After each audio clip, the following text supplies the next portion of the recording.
Bueno, familia, buenos días a todos. Les habla David Gónima de la ICT París. Hoy estamos aquí para continuar con nuestros temas del ayuno. Tenemos nuestro tema de la tercera semana y este tema se llama entonces Descubriendo nuestro ayudador. Quizás las personas de Ginebra no me conocen. Mi nombre es David Gónima. Llevo en el ICT o en la cruzada más bien ya unos 10 años y estoy aquí en París desde hace 2 años con Karina y con toda la ICT París. Entonces, para empezar con este tema, les pido que hagamos una pequeña oración para entregar este tema de ayuno. Papá Dios, te damos muchísimas gracias por la oportunidad que nos das de estar aquí, de tener este día y de poder compartir este tema todos juntos. Te pido que seas tú hablando en nuestro corazón y permitiendo que cada palabra pueda entrar en nuestro corazón y pueda ser más penetrante que espada de doble filo. Te damos muchísimas gracias. En el nombre de Jesús. Amén. Entonces, bueno, este tema es muy interesante y nos habla de descubriendo nuestro ayudador. Entonces podemos primeramente ir a Romanos 15:13. Romanos 15:13. Yo se los voy a leer. Y el Dios de esperanza os llene de todo gozo y paz en el creer, para que abundéis en esperanza por el poder del Espíritu Santo.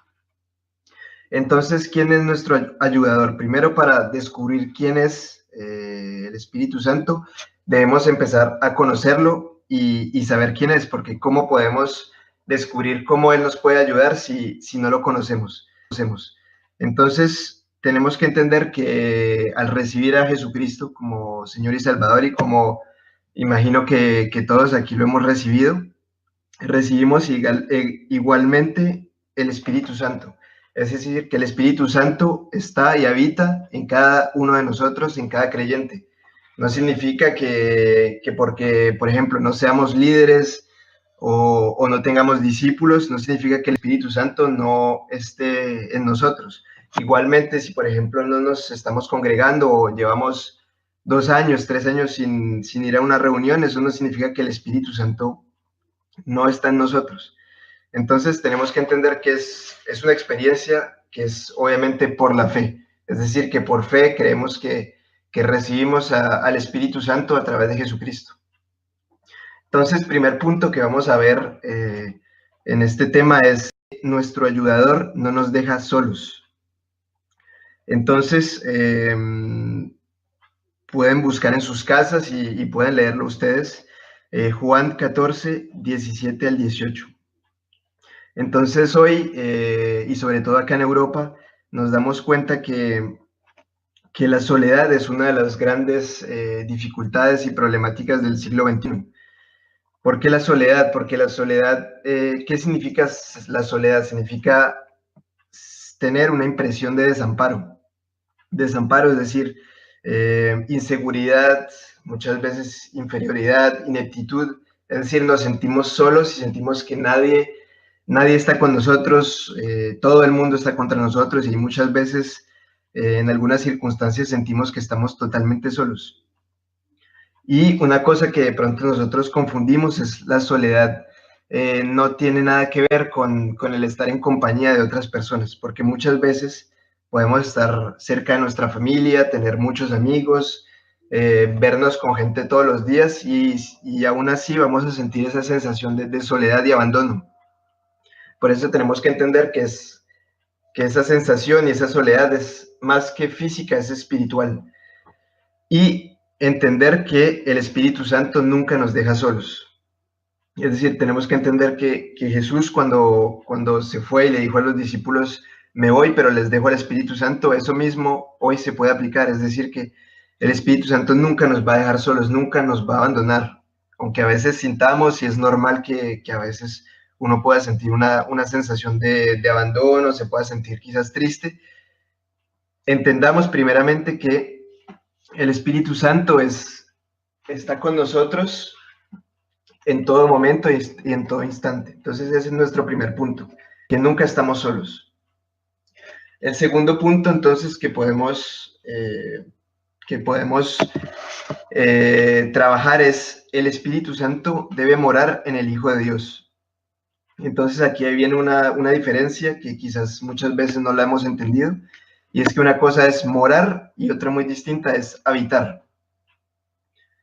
Habitar es cualquier persona, por ejemplo, un inquilino habita en una casa. Sin embargo, no porque él habita en esa casa, él mora en esa casa. El morar tiene que ver con ser dueño, con ser señor de la residencia.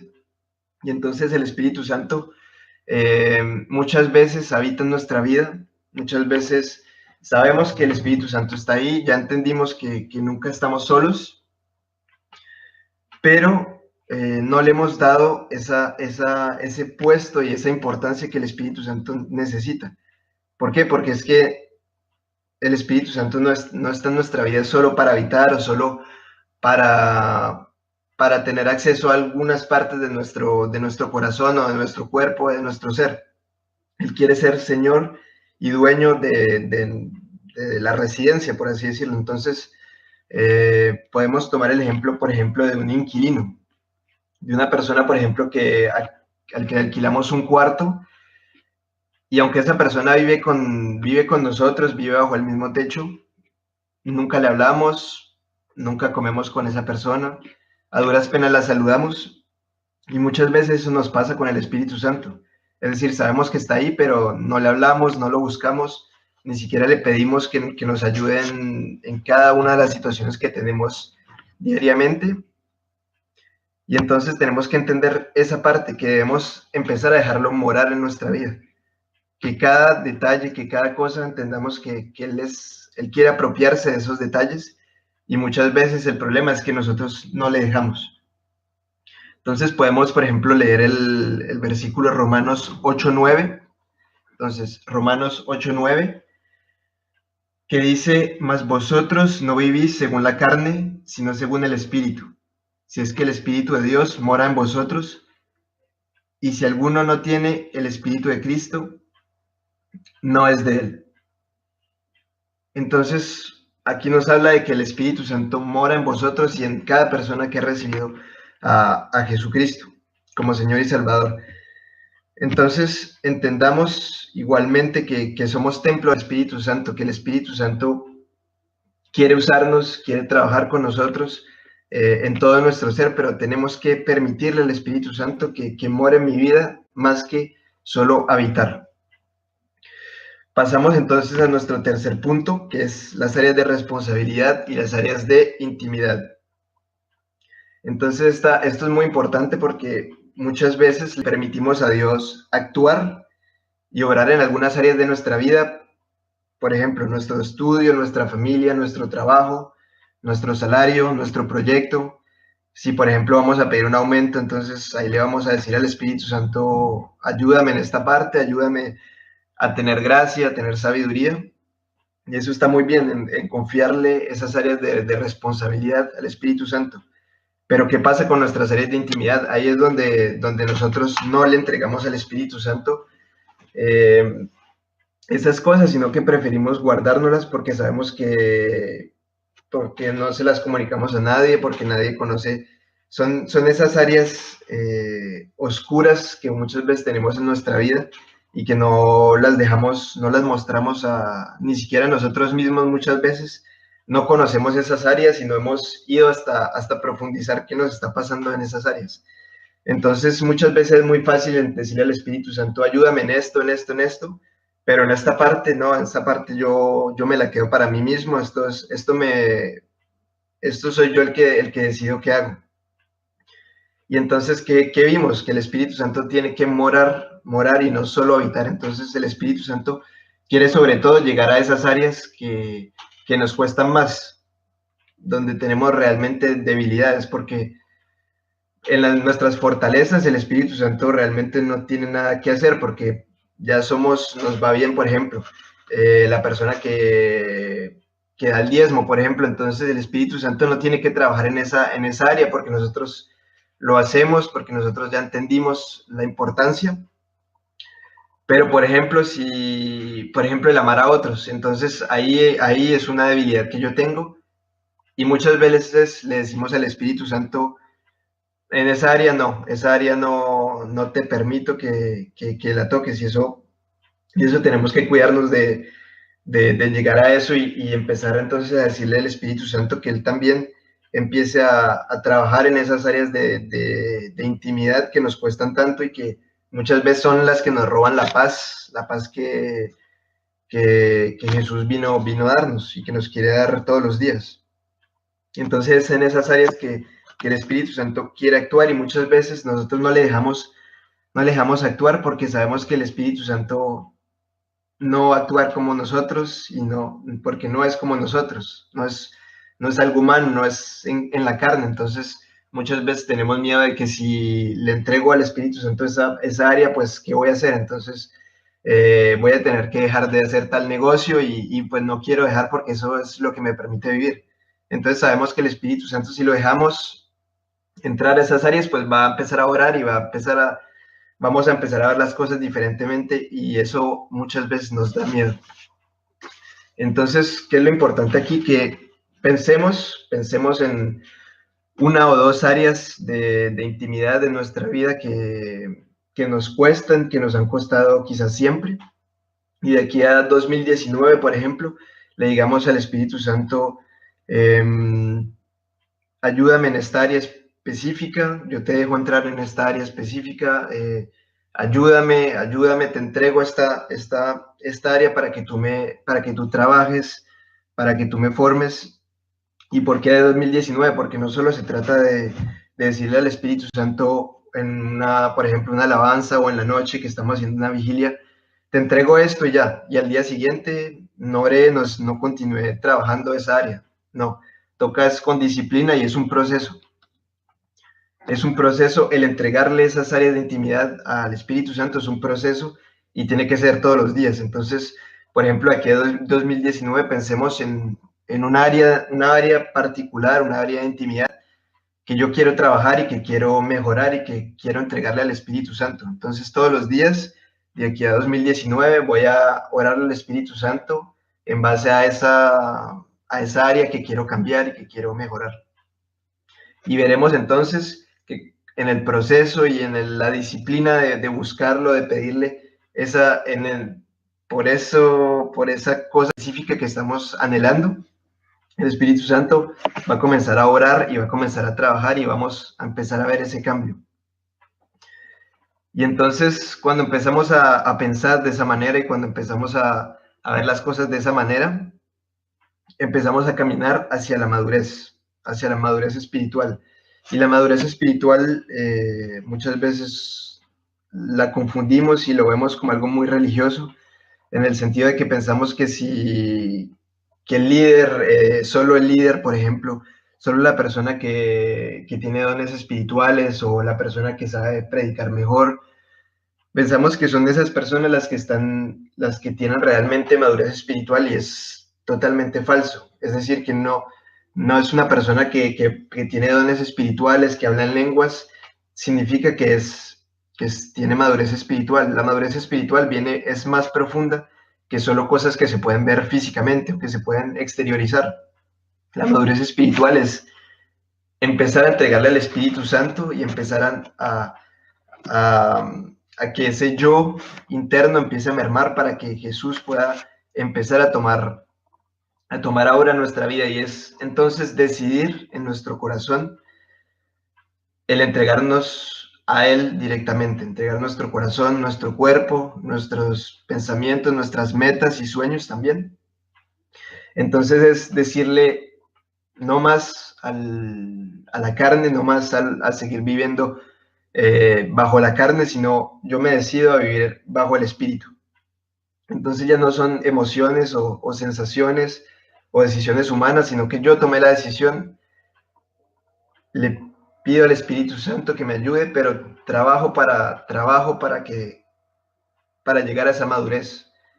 Y como en el sentido de que lo digo trabajar es que lo empiezo a buscar todos los días, que empiezo a orar, no se acaban quizás esas oraciones que son muy generales de bendíceme en este día, ayúdame, sino que voy a empezar a orar en cosas realmente espirituales, cosas que yo voy a empezar a entender, esas áreas, por ejemplo, de intimidad que necesito trabajar.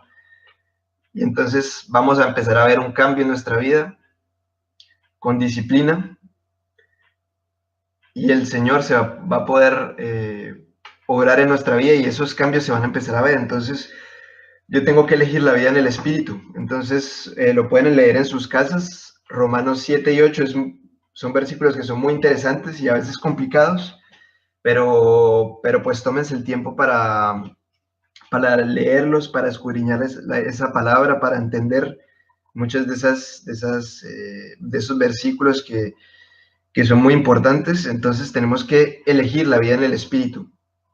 El hombre, por ejemplo, el hombre en Romanos 7, el hombre que vive en la carne, pues vive esclavo del pecado, vive cautivo de sus pensamientos, vive en derrota. ¿Por qué? Porque, como Pablo dice, eh, ese hombre hace el mal que no quiere hacer. Y muchas veces nos pasa eso, es decir, que yo tengo las mejores intenciones, quiero obedecer a Dios, quiero hacer tal cosa y tal cosa, pero finalmente, ¿qué termino haciendo? Pues lo que no quería hacer, que es pecar o es hacerlo justamente lo que yo no quería hacer. Y eso es vivir en la carne, es decir, que siempre vamos, es como un círculo vicioso, siempre vamos a terminar en lo mismo. Yo quiero, tengo buenas intenciones, pero finalmente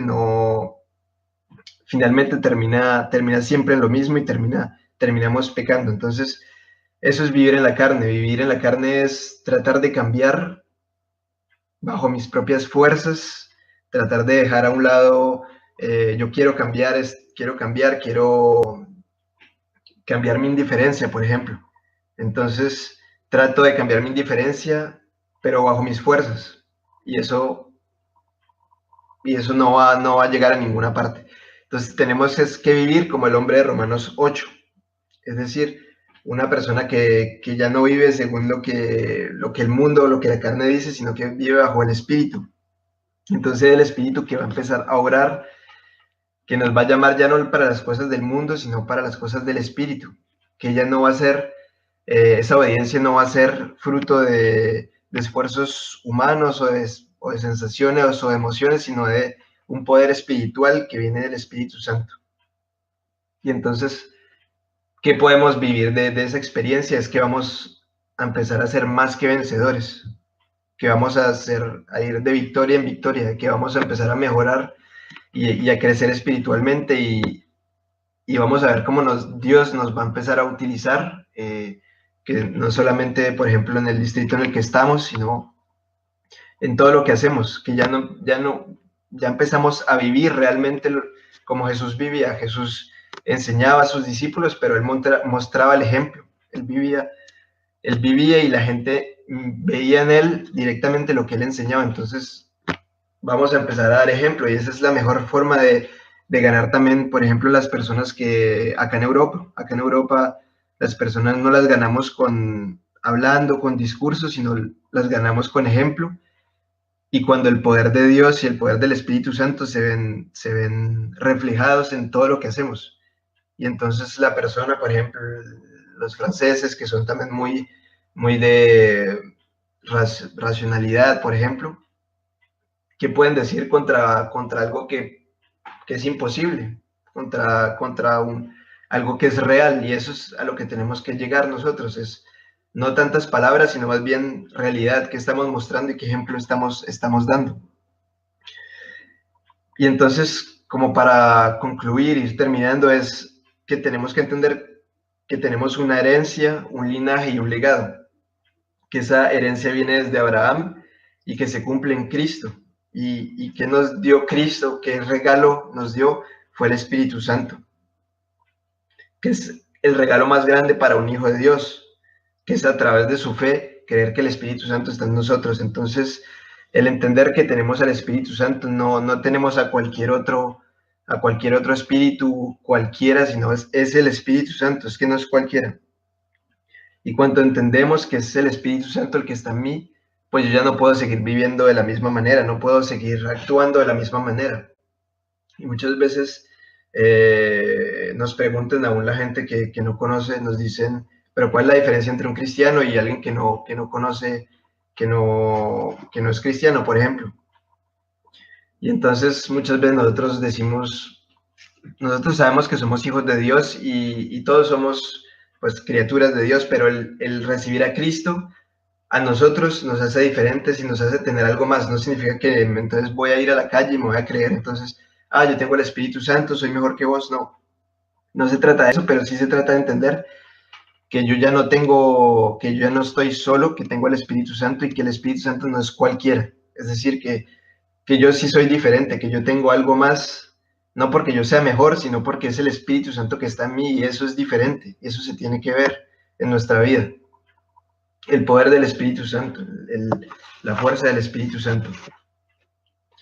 Entonces, bueno, nuestra aplicación teoterápica es de que tenemos que tomar decisiones que le aporten a nuestra vida. Entonces, según qué tipo de vida queremos vivir. Queremos seguir viviendo en la carne, según como Romanos 7, seguir viviendo en emociones, seguir viviendo hoy estoy bien, pero mañana obviamente voy a estar mal y así y seguir. O voy a empezar a trabajar y a tratar de ser como Romanos 8, es decir, viviendo en el Espíritu, y eso se hace es con el Espíritu Santo, dejándole morar en nuestra vida, llegar a esas áreas que nos cuesta entregarle. Y cuando empezamos y cuando tomamos esa decisión de entregarle, que no es fácil, el Espíritu Santo empieza a cambiar nuestra vida y nuestra forma de ver las cosas, de actuar igualmente. Entonces, que entendamos quiénes somos y para dónde vamos, cuál es nuestra herencia y el propósito que Él tiene para nosotros, que es muy grande. Entonces, bueno, hemos terminado. Les pido que hagamos una última oración para terminar este tema de ayuno, de nuestra tercera semana de ayuno. Entonces, Papá Dios, te damos gracias por el día de hoy, por el día que nos permites abrir los ojos y tener un día más en el que podamos servirte y que podamos ser luz para otros. Te pedimos, Espíritu Santo, que seas tú viniendo a morar en nuestra vida, no solo habitar, porque sabemos que muchas veces te hemos dejado a un lado y te hemos entregado un cuarto pequeño, una pequeña parte de nuestro ser. Sabemos que estás ahí, pero muchas veces no te entregamos ese espacio como Señor y como dueño de nuestro ser, que es el que tú esperas que te demos. Espíritu Santo, ayúdanos en nuestras áreas de intimidad, ayúdanos a revelarnos qué es lo que nos cuesta, dónde nos cuesta y cómo podemos empezar a trabajar juntamente contigo esas áreas de nuestra vida. Ayúdanos a permanecer con disciplina y con esfuerzo, esforzándonos a que tú puedas empezar a orar en nuestra vida. Por la reunión y por nuestras reuniones respectivas, ayúdanos, guárdanos y permite que podamos ser ejemplo y luz para las personas que están a nuestro alrededor. En el nombre de Jesús, amén.